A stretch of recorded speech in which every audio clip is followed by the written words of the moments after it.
So why don't we kick off with relationships, something a lot of us can think about, talk about, and are they actually just about good timing? Well, Macaulay Culkin and Brenda Song, they've been together since 2017, but they told Cosmopolitan that had they met 10 years earlier, they would have hated each other. They would have hated each other. Timing and relationships, Jan, what do you think? I mean, I've had some very strange things happen in the last 20 years. I had a relationship 23 years ago, and this is even hard to talk about because I don't want to embarrass anybody that might be listening to this, although I don't think they have a television, so that's good. Okay. So I get this text, and it's basically, I haven't spoken in almost two decades.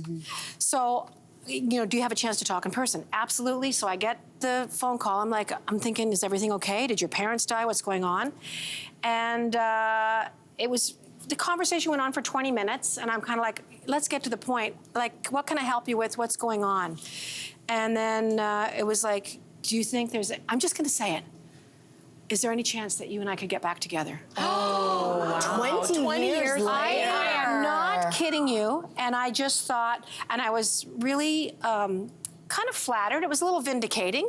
Everyone wants a lover to come crawling back and to want you all this time later. But I literally said, we are very different people, and I'm so sorry. I don't think that's ever going to happen. That's hard to say. No, but it is very, very strange. So, but I can certainly understand at different points in my life being like, if you, and I've said this to you before, because I used to drink a lot.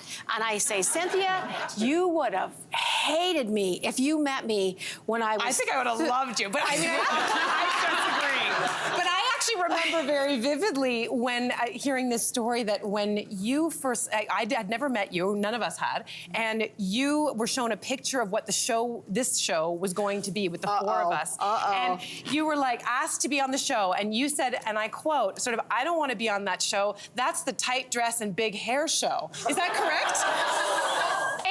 She's paraphrasing, but let me tell you,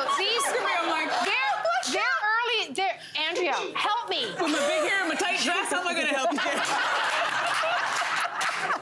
No, but I just mean, and I mean big, your hair looks beautiful. We did big hair. These girls basically had tube socks on. They're early promo shots, and I mean big hair. And Melissa Grelo, you know exactly what I'm talking about. Yeah, she's calmed down over the years. Yes. But we all go through these things. We look at old pictures and we think, wow, did I actually do that? Am I the same person? But I was very reticent to come on because I thought, I'm in a lumberjack coat with Doc Martens, and I was scared to go on with four really beautiful women. I didn't know what I could bring to the conversation. But I know that that's simply not true because you guys... Because you're Jan Arden and you have a lot to bring to the table. Anyway. What are we talking about here? Well, we were talking about old relationships. So, no, I said no, thank you very much, but that's very kind. And sometimes I think... But, okay, sometimes it does work out. I mean, maybe, you never know. I think, I don't know if that chapter's done for you, but... oh, it's done. You know, sorry, person who has no television. When I've been with Ryan, we've been married for 16 years, we've been together for 18, but when I had actually met him for the first time, a mutual friend had introduced us, I was like zero interest whatsoever. Zero? Zero. When I tell you zero, Cynthia, I mean zero interest. But you always talk about how hot you find him. Yes. And even then, it was like, yeah, he's cute, moving on. It took us a year and a half. He took my number, nothing ever happened. He never called, thank God. A year and a half later, we are at the club.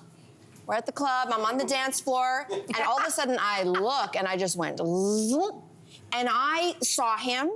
I went up to him, we started talking, and we have been inseparable ever since that day. So it was timing for you. It was timing. Okay. So I will say there is something. And what was the difference? Yeah. First of all, he was much younger. Ryan is 4 years younger than I am. And when I had first met him, he was baby. He was 23. Like, I'm not messing with a 23-year-old when I'm 4 years older. And when I met him later, he was more mature. I was more mature. I had been through a lot of therapy after healing, after a heck of a relationship that ended. So we were different people. And then all of a sudden, it was like, googly eyes. And I'll be honest, I still have googly eyes for him all these years later, so it can work. Interesting. It can Listen, work. I think that timing is everything because at this stage of my life, I'm dating men who have already been married. So oftentimes when our first date or first couple of dates, I'll ask, well, what was it about your ex-wife that drew you to her? Why did you propose?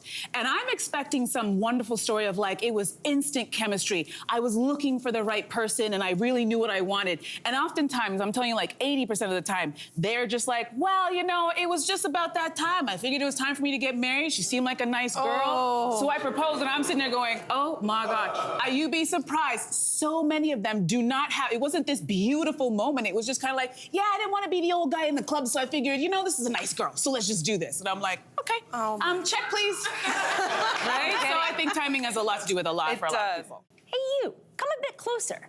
We've got so many more must-see interviews, spicy debates, lifestyle tips, and pop culture moments. So subscribe to our channel by tapping the logo below and don't miss out.